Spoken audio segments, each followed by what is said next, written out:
Hello everyone, I am Sonam.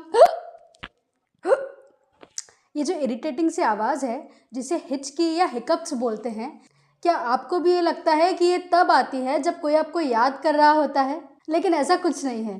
Actually में हमारी body में सांस लेने और छोड़ने का काम करता है डायफ्राम, जो कि एक मसल है जो लंग्स और स्टमक के बीच में होती है। जब ये डायफ्राम कॉन्ट्रैक्ट करता है तो हम इनहेल करते हैं, जब वो रिलैक्स करता है तो हम एक्सहेल करते हैं। ये काम परफेक्टली चलता है जब तक इसे कोई परेशानी नहीं होती, कोई इरिटेशन नहीं होती। जब हम कुछ ज़्यादा खा लेते हैं या फिर जल्दी जल्दी पानी पी लेते हैं या कुछ भी ओवर ईटिंग कर लेते हैं, तब डायफ्राम को दिक्कत होती है और उसमें कॉन्ट्रैक्शन होता है। इससे हवा तेज़ी से पेट के ऊपर की ओर चली जाती है और वोकल कॉर्ड्स बंद हो जाते हैं, जिससे ये की आवाज़ आती है।